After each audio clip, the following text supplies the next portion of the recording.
Yo, what's going on, everyone? Welcome on into Coffee with Bros. Wow, is there a lot to dive into with Nick Sirianni yesterday, Jalen Hurts, the rest of the crew in that 17-11 loss. I can't wait to hear from Nick Sirianni today in the post-show, or the day after, I should say, the day after press conference. Hear from him, hear what he has to say. He has a lot of questions to answer. And quite frankly, he's not going to answer those questions right now. When we're going to get to know the answers is on Monday night against the Dallas Cowboys, which I wouldn't draw it up any other way if I could. If there was a way for me to personally choose how Nick Sirianni would have to play out this let me bounce back, this let me prove it to you type of game, where would it be? It would be in Dallas. It would be your biggest rival. The intensity's high. The hatred is pure. And you need to show us that you're not the disaster that was just displayed in front of 60,000 Philadelphia Eagles fans. You need to show me that you're significantly better than this, Nick. I can't believe it. I can't believe what he put out there. The game plan just sucked. You know, one time it was way too heavy in the run game. You look down, you see 25 rushes and then 15 passes. And then when they do throw the ball, they just try and force a deep shot consistently. Where's the play action? Where's the offense generating from? You run the ball to get some play action, maybe hit some intermediate throws. Instead, it was deep all day long. And I want to see shots downfield. I want to see this team explode in that direction, north-south. But at the same time, you can't do it at a level that is sickening and terrible. You're just jacking it up there and hoping and praying your receiver wins. Well, when you make mistakes like run out of bounds, it hurts you. You throw it into double coverage. They tried to emphasize too much the deep ball. They went from one extreme to the next. With that, what's up, everyone? What's happening? How are you in the chat? Cheers. I bought Wawa pumpkin spice coffee, the bag ground coffee. So that's what I'm trying now. I went through the whole bag of the Starbucks pumpkin spice. Very good. It's fall. Now, I woke up this morning, I'm like, damn, it feels like fall, right? You walk the dogs outside with the dew on the grass, and you don't want them to step in it, but they have to because they have to pee, but then their feet are wet. But it felt like fall. I had to go pumpkin spice today. What's up, Connor, Patty, Joseph, Jason? What's up? What's going on, everybody? Joker, William, Kevin. See, this is ridiculous. They have no difference makers on defense. Their DNs are average. Cox is done. Linebackers are average. Secondary average. Yeah, but see, this is what makes me like, I don't know. What did you think this team was heading into the year? Now, you're going extreme and saying that they absolutely blow and they're so bad here. They're having. No, it's not as bad as what you're making it out to be. But with that said, did you think they had an elite defense? Did you think they had one of the scariest defenses in all of football? Did you think they were the Chicago Bears of their prime? Right? I mean, look. They had a nice defense with a new defensive coordinator, and they just went up against Kyle Shanahan and allowed 17 points. I want more pressure. 0 sacks, 2 QB hits. But guess what? A lot of that goes on Kyle Shanahan for being the special offensive player, the offensive coach and guru that he is. Here's another one. Boy, does that Eagles defense stink. What are we watching here? Do they stink? No. Are they the best of the best? No. Did you expect them to be? No. What are we doing here? Where are the expectations here? That's what's absolutely insane. That wasn't a Jordan Howard issue, though. So Connor says the 1-yard line stand was brutal. Wish Jordan Howard was active for that. And then Sean Fitzpatrick right underneath, can we please activate Jordan Howard? You can get that done with Jalen Hurts with a QB sneak. You know, it doesn't have to be, you don't have to overthink it. And that's what Nick Sirianni did. And I think to a level, there's a little bit of overthinking here with, we have to call up Jordan Howard from the practice squad, this and that. It's not that difficult to see. Jalen Hurts at the 1-yard line. I'm watching Jimmy Garoppolo quarterback sneak. Quarterback sneak, you're going to win that majority of the time. So you take your chances, you roll the dice with the quarterback sneak, which is not even rolling the dice to some crazy level, and you try and sneak it in there.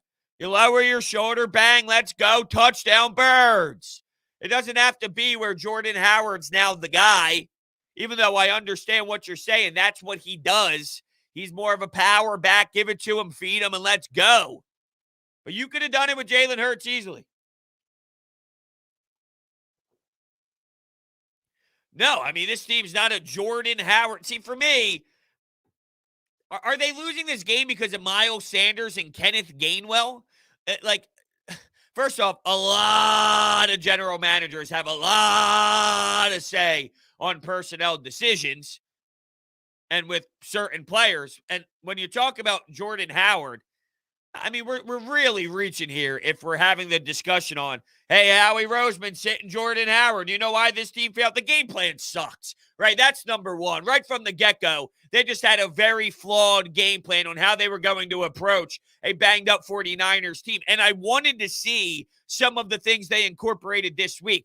The problem is they took that to the nth degree. They took that to the nth level, and they really intensified it where it hurt you because you pursued in one area, and that's where it really was devastating. Get Barnett out of town. Yeah, he was bad. That was a really, really, really stupid sequence that we've seen out of him a billion times. That really hurt you.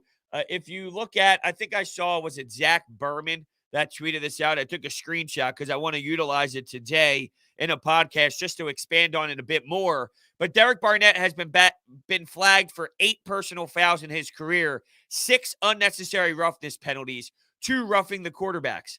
His penalty today was the difference between 3rd and 15 from San Francisco's 27 and 1st and 10 from San Francisco's 42. A costly error that lived up to the description. I mean, that was really bad and dumb. He does that all the time. I'm curious, what does that mean for him? In terms of reps, in terms of snaps, doesn't mean anything. I don't know. Josh Sweat just got paid and Brandon Graham just got hurt. There's one way to look at it, which would be, yeah, guess what? Now it's Josh Sweat. Like, it's time for somebody else to step in. Screw you, Derek Barnett. But ultimately, it'll be, well, now there's another player that needs to play more, and you got to find snaps to fulfill Brandon Graham, which is going to be insanely difficult. I don't get the Fletcher Cox hate. The guy double, tripled every snap. Yeah, I mean, they do make sure he's circled on the game plan. That's for sure. That's huge for other guys. Well, here's the thing. He still has something left in the tank. You're right. Before, though, guess what he would do with these double teams? He'd annihilate them. He'd get sacks. He would bull right through them. There were always times where other teams were so scared of Fletcher Cox, and they made sure that everyone on the offensive line, was targeted towards Fletcher Cox. But he used to win those battles. Now he's not winning those battles as much, and Javon Hargrave's getting his, which is nice. It's fine. Hassan Ridgeway gets in there, right? I mean, guys made plays based off of Fletcher Cox and what he does provide. At the same time, he used to do this and more. So you're watching him play out on a golf course here. Hole 14, hole 15. He's in that range, and that's why that it's not hate. It's just recognizing that it's going the direction that ultimately everybody goes down. It's just happening right now, and we're witnessing it. Colin said, is it weird I'm actually encouraged by the game? We know San Francisco is a good team, and with the good offense, limit them to 17 points is very encouraging. Learning experience for everyone. So, I'm with you. Just like this Eagles coaching staff, though, I don't want you going to such an extreme that you lose the devastation factor in this, because Nick Sirianni was bad. I mean, let's just be clear here. He was bad. I would label that a terrible, terrible game plan from him. Horrible execution with the matchups. I mean, he did bad. Your tight ends were targeted 4 times.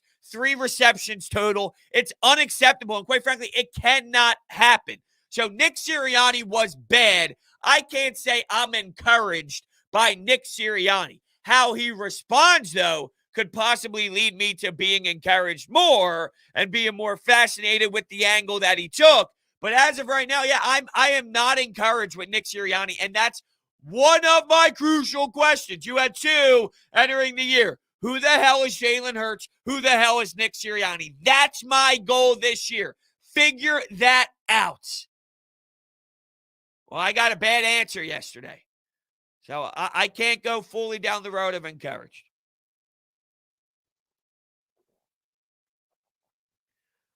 I'm becoming a nice Hargrave fan these 2 weeks. Yeah, he's been ridiculous, right? He's been eating the lunch money of some of these offensive linemen, no doubt, and he's been getting to the quarterback. Does Dickerson now start at right guard with Brooks hurt yet again? How long Dickerson himself gets hurt? I don't know. I mean, clearly he has injuries, but you're being too negative today, Sean. You really are. I don't like this attitude that you're coming in here with. No one's happy that they lost that football game, but I also don't know if it should be getting to the territory that it is with some. Yeah, Brandon Brooks got hurt, and you know what? Landon Dickerson is somebody that has a history of getting hurt. We'll see how it all plays out. I'm just not going to be pessimistic today going, oh, it's just happening. It might happen. It might go down where Landon Dickerson becomes unavailable based off of his history. It's possible. That's not my thought today, though. That's not my thought today. I'll worry about that when it happens. For right now, I have to figure out why my head coach is trying to get too cute at the goal line. I'm worried about why my head coach is being ridiculous. I don't know what the hell he's doing out there. QB sneak at the 1. Jacking it up to double coverage. Come on. Does Dallas stomp us next week? I mean, it's Monday morning, right? So I'm still in reaction mode to what we saw yesterday afternoon. But no, I would imagine that there's a different level of urgency here. There's a different focus level. It even gets raised even more than it already is because of how embarrassing last week was offensively, that, even more attention to detail, even more aware and dedicated to everything involved, because you can't slip up again. The pressure's on. The binoculars are a little bit more zoomed in and focused on Nick Sirianni, zooming in those binoculars. I'm not bashing them for the loss. They have to learn to deal with adversity. They'll lose games they probably should win. Part of the learning process. Yeah, absolutely. I think I just caught a negative tone in you early on here, and I don't know, but I see why you're not jumping up for joy, and there's reasons to be concerned in areas, but I just want to play that emotion game here. So I'm big with psychologically looking at sports fans. I find that study to be fascinating when doing sports talk and sports talk radio and all.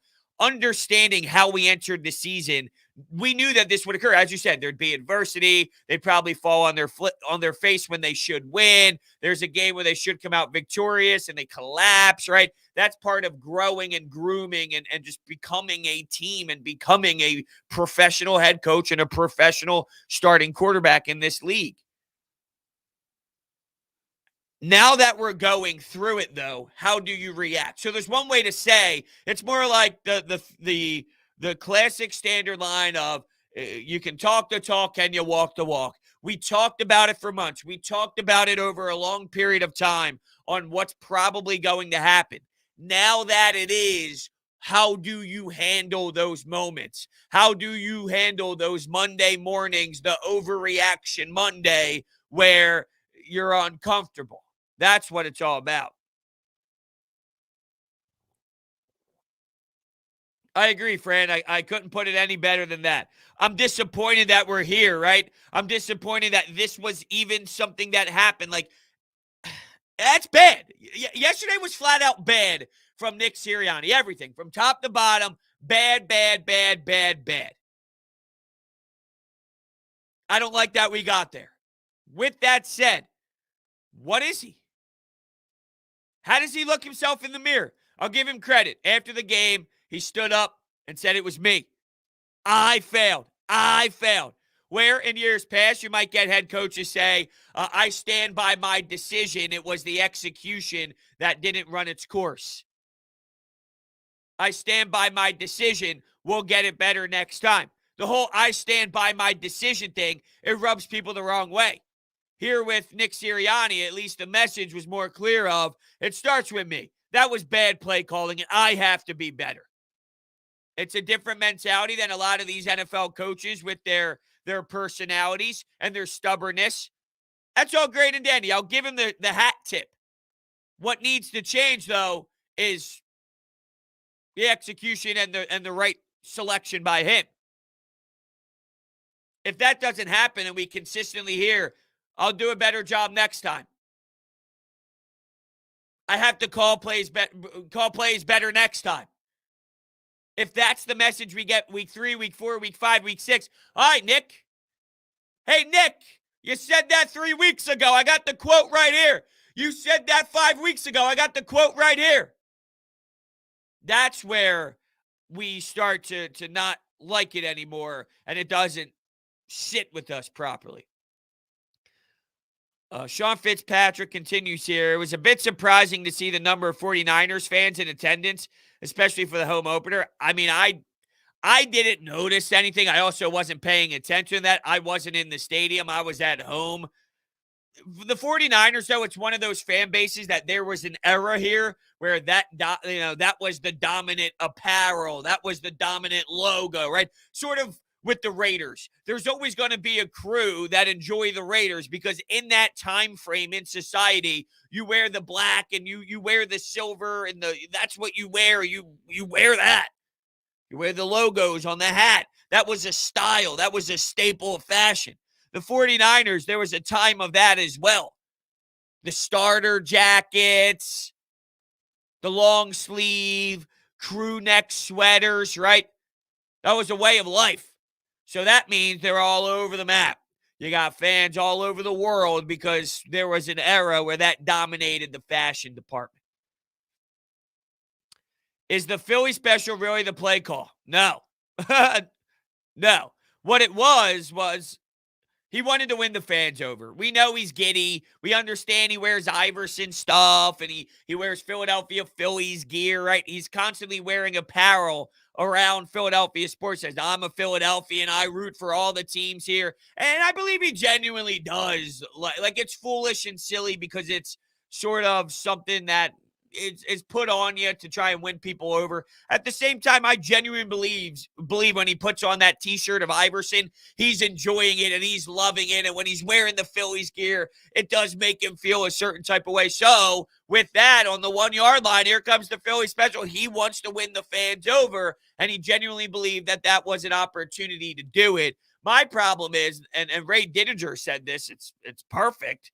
When Trey Burton's on the field to throw the football, that's so much different than Greg Ward getting 0 playing time and then he's just getting tossed in the middle of the game on the 1 yard line. What are we doing here? This guy used to be a quarterback, right? People do have that information and data on the entire roster here of the Philadelphia Eagles. Greg Ward used to be a quarterback. Is there a trick play? Come in. We called Doug Peterson and do it how many times for all 16 games every year it felt like. You don't think the other team is aware of what players can possibly be in trick play mode? Of course. Oh, from Switzerland. Okay, we got a fan from Switzerland here. I don't want to be wrong with the pronunciation of the name. Pepito? I hate when my birds lose. Hopefully, no one can upset me the next week because no one knows what is this sport. Hopefully, no one can upset me the next week. What do you mean? You're saying in Switzerland nobody knows football? Is that what you're saying? Is that what you're going with? Yeah, Brandon Graham is a huge loss, no doubt. That's going to be devastating. If Landon Dickerson can be healthy and he's that second-round pick with the talent that you anticipated, it's clearly a drop-off going from the best right guard in all of football to your backup. But to be fair, it's a pretty damn solid backup to have considering, he's a first-round talent and he's a first-round special type of prospect if he didn't have those knee injuries. So I'm telling you, skill level-wise, it's in there. And if he's upright, it's a drop-off. Obviously, it's a drop-off. Let's be clear, it's a drop-off. But playing between Jason Kelce and Lane Johnson and having that type of ceiling, it's not as much of a drop-off as, let's say, if a cornerback on the outside went down and Avonte Maddox, who's small, has to now compete with really tall receivers and high-pointing the football over his ass on one-on-one matchups, right? Josh Sweat, yeah, that's not Brandon Graham. If there's a positive out of the injuries, though, oh, wait, what? What did I say? No, I know you said Brandon Graham. I'm just talking about in general. I'm talking about both and kind of comparing the two together with Brandon Graham. With Brandon Brooks, there is an element here of I just feel the backup is a drop off, but it's not as disgusting as what possibly can be. And with the defensive line, here's your positives. In your area of strength, that's where you got injured in terms of depth. There's actually depth there, you know? Does Jalen Hurts read the field or just run and look for Devontae every play? Yo, what's up, DJ? What's happening? I have to get the all-22 tape this week and really get to study it. I only got to watch the game one time through, and from the surface, you don't really know everything and how it all breaks down. It's more just reaction. Then as the week goes on, you can dive a bit deeper into it. I want to know, because of Nick Bosa, because of Dee Ford, because of that defensive pressure that the opposing line can give you and how lethal they are, was there an emphasis with your tight ends blocking? I saw Dallas Goedert get beat pretty damn good by Nick Bosa and annihilated on the right side of the line. Was there a correlation between their defensive front and focusing on keeping that pocket clean where that impacted the passing game to the tight ends in Zach Ertz and Dallas Goedert? Because they're too good of playmakers to not have that available. But they played the same amount of snaps. So they played in that 50 what was it here? I want to get they both played the same percentage-ish, Dallas Goedert and Zach Ertz. I'm trying to find the correlation on why the passing game with the tight ends wasn't there. And that would clearly impact why they're throwing it to Devontae Smith every play. And here's a reason why as well, I believe. Heading into this game, you think of one-on-one matchups and you think of holes that can be there for the 49ers. Their secondary was banged up in Verrett and with Mosley. There was an opportunity there to expose over the top. So Nick Sirianni stressed that over the top, over the top, over the top. I don't think this was a Jalen Hurts issue as much as I thought it was a Nick Sirianni issue, to be honest with you. That's where that's the correlation also, is maybe he did look for Devontae Smith over and over again. But a lot of that has to do with the way Nick Sirianni wanted the game to play out offensively. See, I disagree with this. This whole lack of arm strength thing gets overplayed.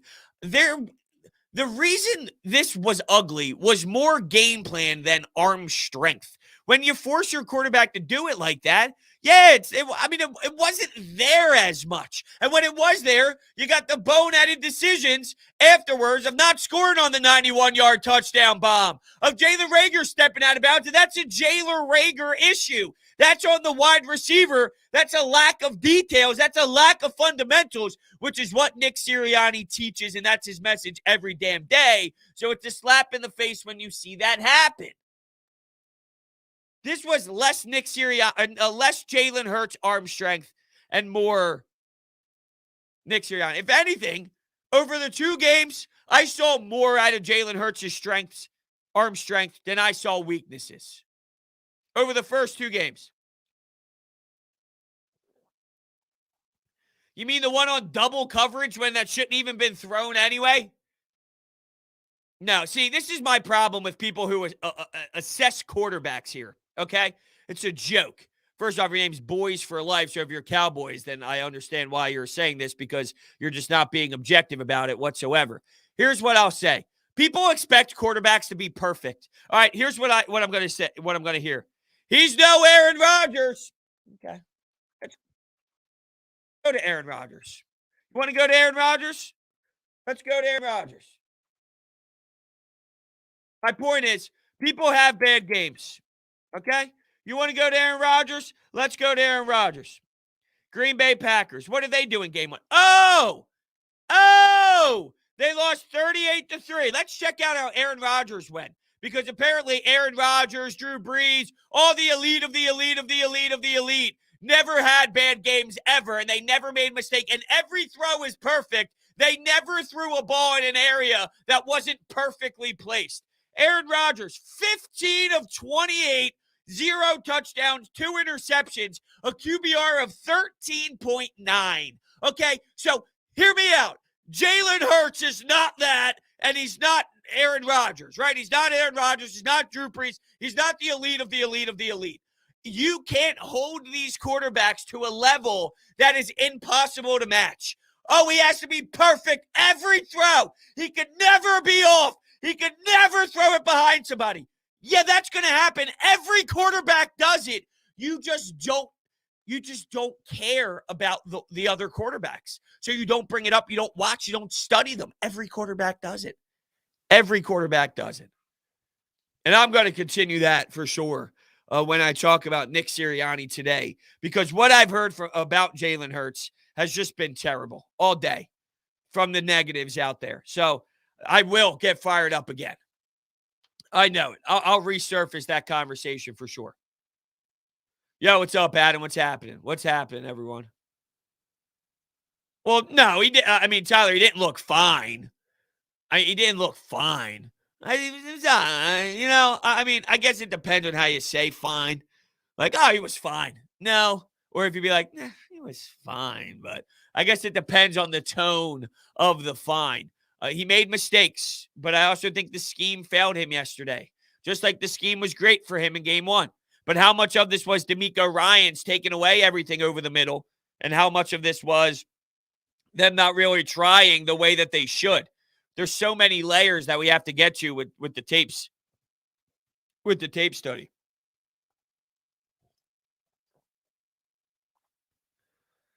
Yeah, I mean, definitely. But that's what this defense does. This is a really good team. This is a playoff team. This is a team that can win the NFC West. So you're right, Evan, when you say you can see as the game went on, pressure got going from the Niners D-line, and Jalen Hurts didn't have as much time. There were times where there was some really solid pocket I guess just time. There's time for him to hang around in the pocket and look around and whatnot. And maybe that's where they were trying to go vertical too much and waiting for plays to develop. But ultimately, this is what happens when you play Nick Bosa. This is what happens when you play Dee Ford. This is what happens when Kinlaw's in the game compared to not in the game, which was a questionable decision for the 49ers before we saw a kickoff, right? And then he gets the big block. Kinlaw, of all people, gets the big block on the field goal after we didn't even know if he was going to play.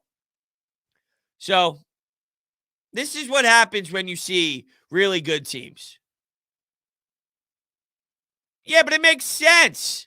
See, George, we're trying to learn that, right? I don't know if you're saying this in a negative way, like, what's this team's identity? Or if you're trying to figure it out, but there's a difference between a team that's been together for a decent amount of years now and a team that went to the Super Bowl before just a little bit of time ago.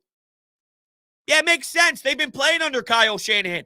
You have an entire new roster, an entire new coaching staff, an entire new staff in general, just in terms of NFL experience in their current roles. We don't know that. And I'm sure by game 2 of Kyle Shanahan, you didn't fully know about him either, because it takes time. That's all. It takes time. All right, we'll continue the conversation, of course, but I have to tell you about WinView, okay? WinView is the only game where fans can take on other fans and end the debate once and for all on who's the biggest sports fan. Have those friends and family who think they know everything? I sure do. Play them in a WinView contest and have them walk the walk. Want to break up the monotony of family dinners and get-togethers? Play during a quarter of Monday Night Football to have a little skin in the game. And it's a perfect way to add the extra layer of competition for your fantasy league. While you're tracking the games on Sunday to see which players are killing it for your team, play against your other league members in a WinView contest. It's not a sports book, not daily fantasy. It's a social gaming app where you can win real money prizes for making predictions on the games that you love. So new users, first-time deposit bonus up to $200. Play your first $20 risk-free. Deposit and spend your first $20, and they will match it. You got Philadelphia Eagles going on. You got the Philadelphia Phillies going on. WinView is so damn fun. Just great contests. So make sure you check them out. The information is all down below in the description. The link is in the description as well. Yeah, I've been mucking WinView throughout the last week or so, and it's just been incredible. I've been going real heavy throughout football season. It's just been so much fun. What's up, Amadeo? What's going on? He made mistakes, which is expected of a young player. Plus, the play calling wasn't helping much. That's where I think it really lost them, was the play calling. We can't forget the 49ers is legit. They are. They were banged up, though, which gave the Eagles an advantage. I feel the Eagles could have done more with what was out there with the 49ers, if that makes sense. So you're right. They are legit, and they do have firepower, and I just really ranted and raved about how amazing Nick Bosa is. He's a special talent who sometimes you just need to put your hands up and go, there's nothing I can do about this. This kid is legit. With that said, there was probably still more meat to the bones that was left there on the field, knowing that there were holes to expose. See, they ran the ball a lot, and they stayed true to the run game, which isn't bad. But you do that to open up your playbook. You do that to get the play action going, and not only just to jack up throws downfield, right? It's this methodical approach in the game plan where everything works off one another, and the run game's fine, and it's fine to stay true to that and force the opposing box to have to step up, respect them, make them respect you, but let the passing game open up more intermediate-wise off of the play action. There was the one where Nick Bosa really exposed Jordan Mailata, but, I mean, Nick Bosa does that to a lot of people. He bull rushed him and pushed him back pretty good. That was a team sack, though. Basically, all guys got to the quarterback, and, that's kind of what happens there when your defense is on the field for 9 minutes and 15, 16 plays. Your defense gets tired out.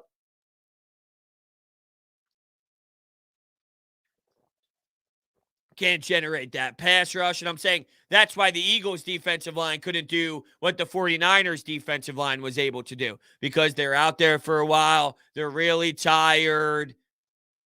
Fletcher Cox had some interesting things to say after the game, though, about that fumble, basically saying that, that took the life out of them defensively, and he despised it. Paraphrasing, but that was his message that was sent. I understand. I mean, it's not something I like, but it's the way the NFL has really become. So I know that. We gave up 9 points.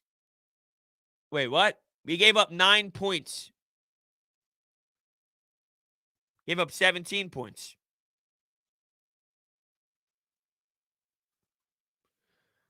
Landon Dickerson take over right guard. Yeah, I mean, probably. You're probably going to see Brandon Brooks miss some time. And Landon Dickerson, you drafted him in the second round for a reason. So, yeah, absolutely. I believe that Landon Dickerson is going to be your right guard. And that's where we're at now. We have to wait for the MRI on Brandon Brooks. So that's information that we're going to get today. Today we're going to be digesting a little bit where we hear from Nick Sirianni and what he has to say, 9 points offensively.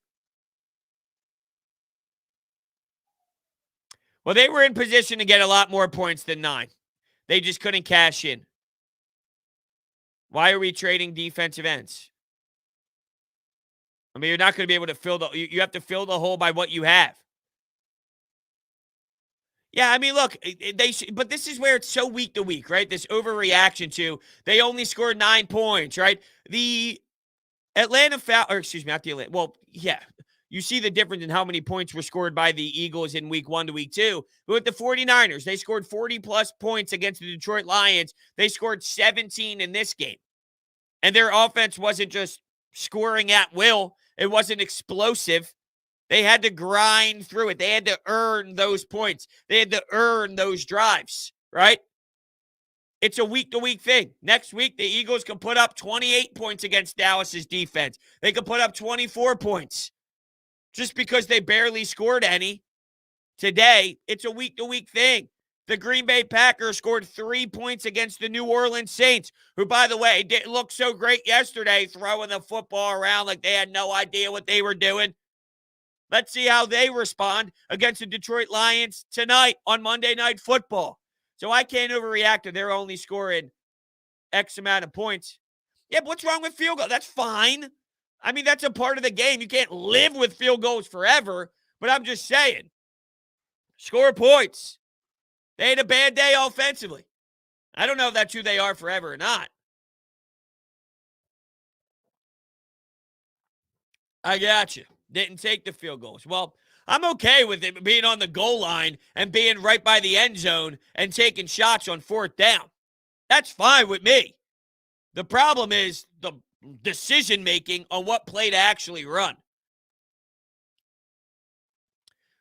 Bros, even though our offense was struggling a bit, this loss was a good loss. We can't be disappointed. Well, I don't know if it was a good loss. I definitely can't say we're at the point where we're saying it's a good loss. We can be disappointed. I am disappointed because Nick Sirianni went one extreme to the next, and he was definitely outcoached by a mile. And it's fine to be outcoached by Kyle Shanahan, but a lot of self-inflicting wounds. It wasn't as if both coaches went in with good game plans and Kyle Shanahan just had a better game plan. That would be a different story. I would have a different tone if that's what we saw from Nick Sirianni. But quite frankly, it was the other way around where Nick Sirianni just didn't have any answers. And right from the jump, what he preached all week was a disaster. And that's where it hurts more. So I can't say that it's a good loss by any means. It was actually the opposite. It's a bad loss. It's just acceptable. And that both can be true. It could be a bad loss that's acceptable, realizing that bad losses will occur.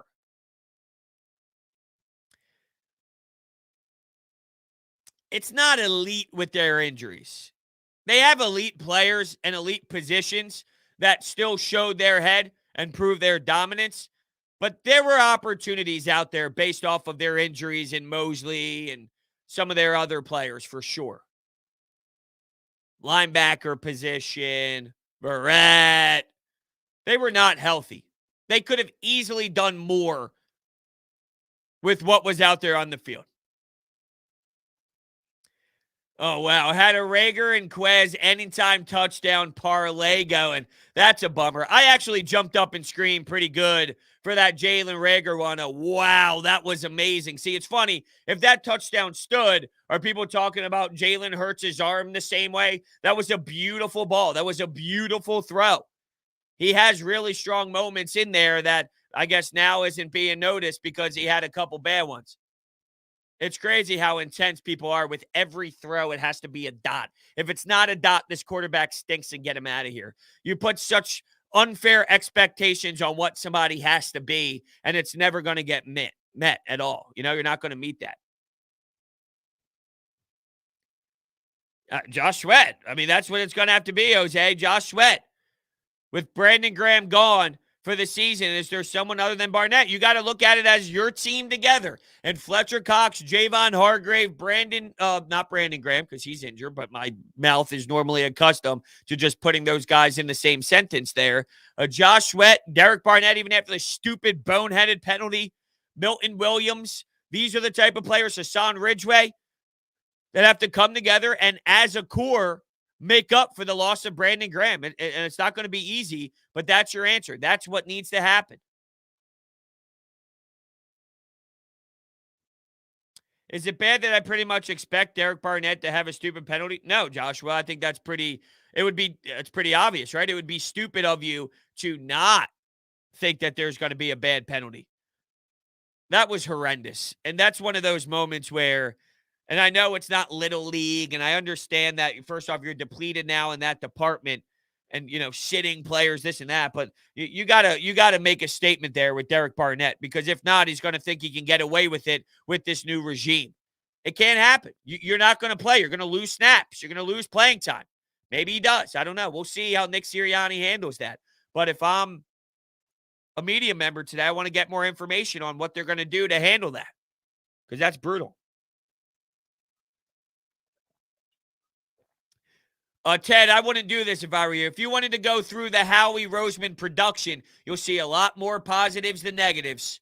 So you really want to do that, have at it, my friend. Because guess what? I've seen 20 years of success. I love that. The Howie Roseman rip after yesterday for Derek Barnett of all things.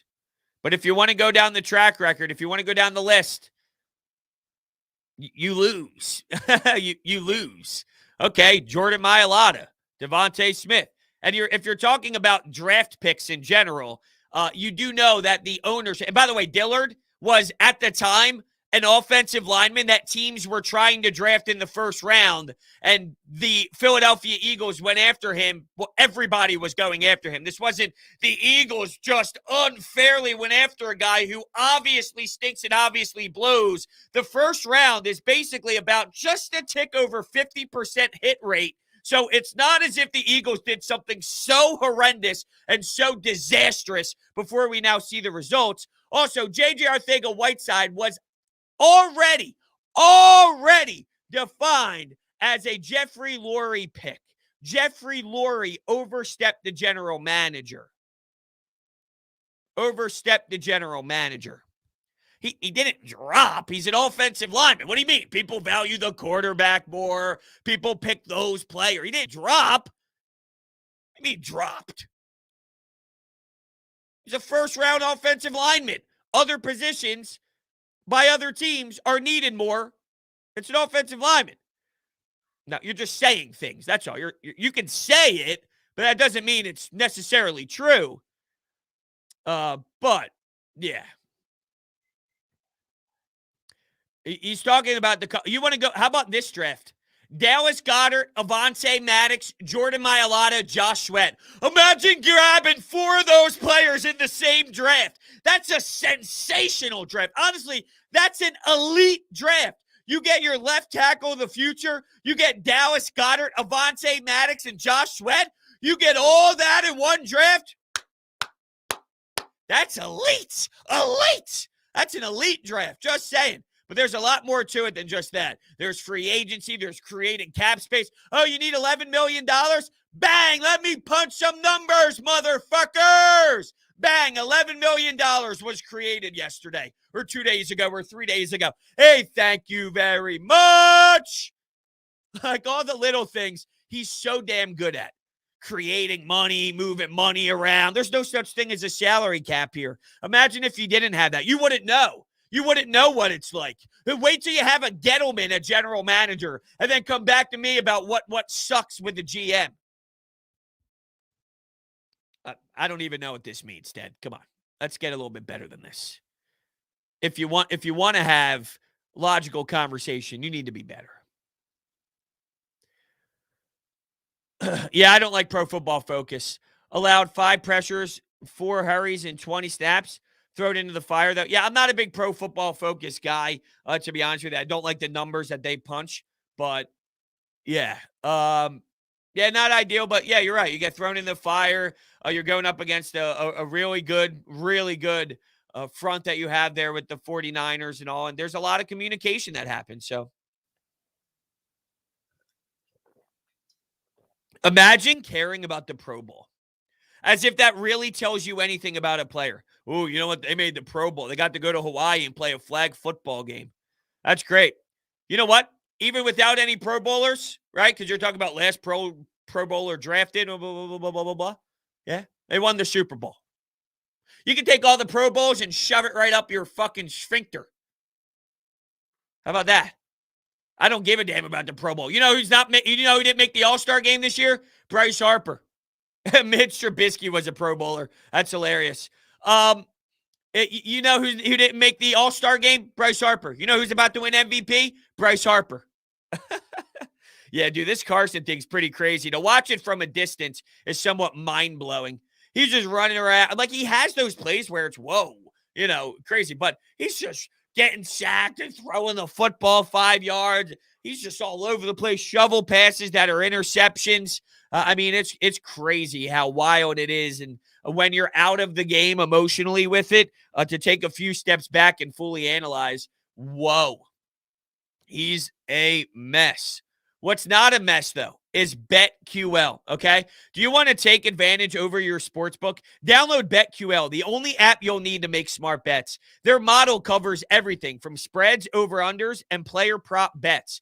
There's sharp data so you can see who the pros are backing. Line movements, you can jump on betting opportunities in real time. Team summaries highlighting previous success against the spread and the over-under. Plus, you can save all your picks in one place to track your success. and winning streaks, as well as view your rank on their leaderboards. Head to the App Store or Google Play Store now to download BetQL. Enter the discount code BROADS at payment checkout for 25% off of their subscription offerings. You can find this information down below in the description. Do I think Jalen Hurts can be top 10? I don't know. I don't know enough about Jalen Hurts. And that's what I'm trying to figure out. I'm not down on him to a wild level after this game. I still feel that Jalen Hurts is in the same range that he was going to be in before the season began. I said you'll have some really strong games, probably some really elite moments where there's 2 minutes to go and you need a touchdown, and maybe he brings you down with his legs. He utilizes his legs to pick up some chunk yards, 22 yards here, slides, right, or gets out of bounds, I should say, to save the clock. Let's be smart here. Let's play smart football. Details, it's very important, bros. I know that's what Nick Sirianni wants. So, yeah, I mean, you'll have great moments and you'll have some bad moments this year. That's what it really comes down to. And I knew that heading in, and that's what we saw to start it all off. The Colts got fleeced, even if we only get a second rounder. I got nothing for you with this Carson Wentz thing. The skill level's there. It's the lack of awareness. It's the lack of smarts, which is crazy because we always thought he was a smart quarterback, right? He extends plays, but he's Houdini, and he makes things out of nothing, which you have to play with that line. It's all great and dandy to hold on to the football, to try and wait for that receiver, or to wait for the play to develop, or to wait for someone to get open and break off of their route, to get into an area of space where you're hanging out, where you can deliver the throw on the run, rolling to the right and all. But at times you're always looking for it. You got to throw it out of bounds. Wait for another day. Wait for the next play to see if you can win right off the jump there with the next snap. The Carson Wentz thing is bizarre, just bizarre. Okay, so Jason wants to know my positives from yesterday's game. Defense, even though that 8-minute drive was brutal, 9-minute drive, 15, 16 plays, and Jonathan Gannon did get beat through a bit. Your defense, 17 points to Kyle Shanahan. And you hear after the game with Jimmy G, they made us earn it. It was tough out there.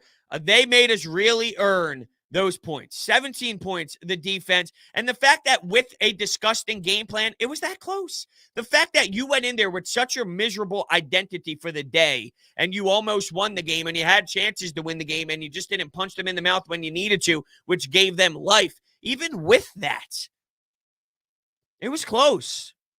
So are they far off if they screwed the screw tighter?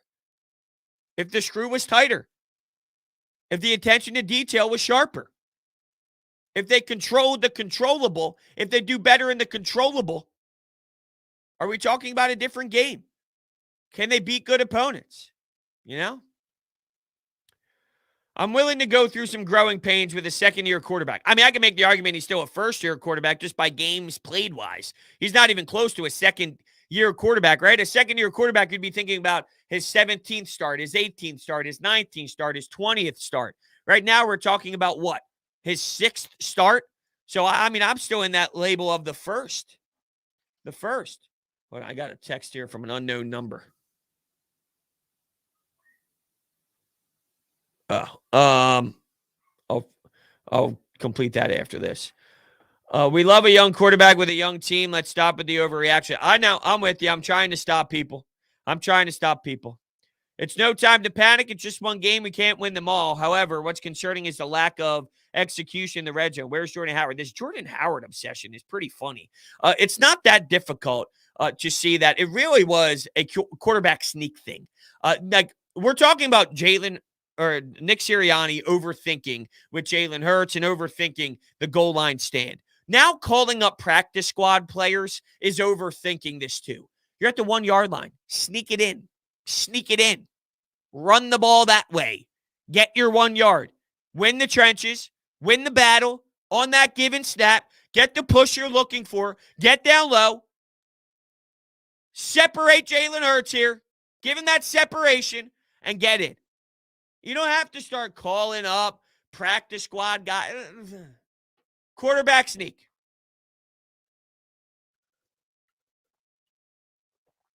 Tim McManus just tweeted that we were in 11 personnel 75% of the time.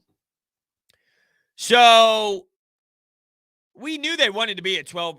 But see, this is where Doug Peterson didn't want to be in 12 personnel as much as he was. He was forced to do that by your roster flaws. This year, you have the ability to stretch the field with speed. You have the ability to play 11 personnel, which is what they want to do. This league is all about speed, right? This league is about fast, and not necessarily all vertically, though, but it's about having players who are speedy and quick and can have that burst whenever the ball is in their hands. That's the way the league is trending. So you want that out there more than a Zach Ertz and Dallas Goedert, two slower players compared to a Devontae Smith, a Jalen Reagor, and Quez Watkins. So I don't have a problem with the 11 personnel because that's what they told you they wanted to do, right? Like, that's what they want. They want to work to their strengths, and they have speed in the skill position. They want to be 11 personnel. So I don't have a problem with that. It's just how they used the tight ends in general, even with the 11 personnel, and when they did go to 12 personnel. Yeah, he did.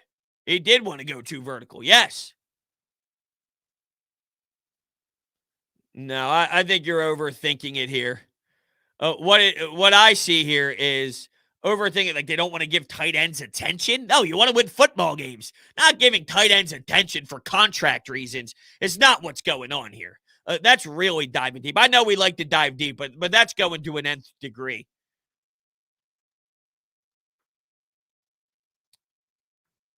You're saying Derek Gunn tweeted that out? Let's see what Derek Gunn said. Or are you just talking about the No, I know. I'm looking through Derek Gunn right now to see. Where did he say this at? He said that they're not giving the tight ends attention because of contractual issues. He said it on the podcast. That's insane to me. That's literally insane. See, I see it as they thought they could expose the banged up secondary. So knowing that they were extremely injured, they were trying to throw the football downfield. Yeah, so we have here, Gunn never said that.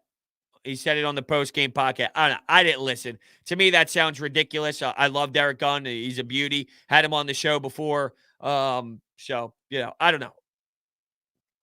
I don't see it that way, though. But, yeah, I'm not going to say that. Yeah, I'm not. Look, I don't care. He said it. He said it. But yeah, I don't think that's it. I think that because that's overanalyzing. Overanalyzing. It's written there X and OY. What's happening here in this game? They don't have the level of play in the secondary, so let's expose it, right? But Derek Gunn's a smart man. If that's his theory, then he is entitled to that theory. He is entitled to that theory. Yeah, there's probably an element as well of wanting to hear the fans go bonkers, go nuts, go crazy for a couple home run hits. You think about the Deshaun Jackson days and all that. You just wanted to hear the eruption of the fans, 60,000 in South Philadelphia, white shirts, going bonkers. Just didn't work out that way. Why did the tight ends only get 1 or 2 looks? Well, in one game, you were running the football and beating the clock out because you were winning.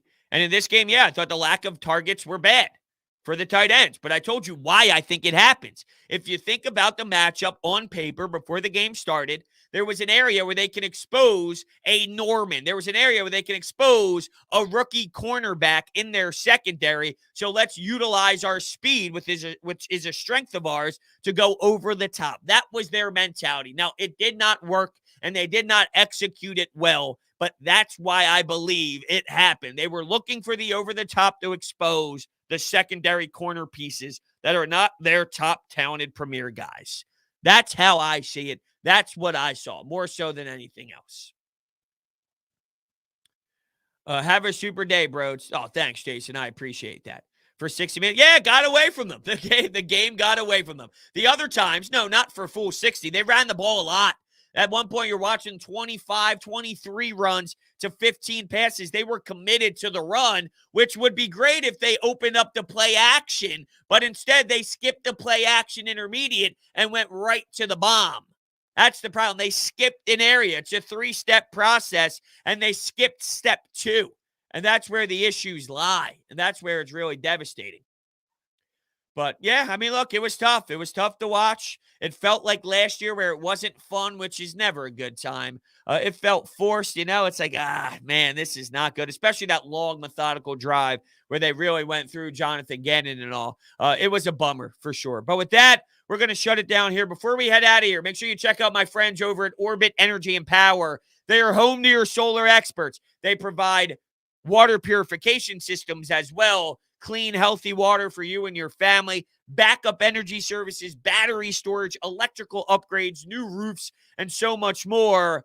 They do work in New Jersey, Pennsylvania, Florida, Maryland, you name it. OrbitEnergy.us is their website, or give them a call at 800-836-3987. I'm a new homeowner for about a year now, and they've done a lot of work on my house, and I'll tell you what, sensational. Give it a chef's kiss. So, absolutely. Check them out. Thank you guys so much. You're the best. We'll continue the conversation, of course. A lot to learn today from Nick Sirianni and from Brandon Brooks and some more. So thank you guys so much. I'll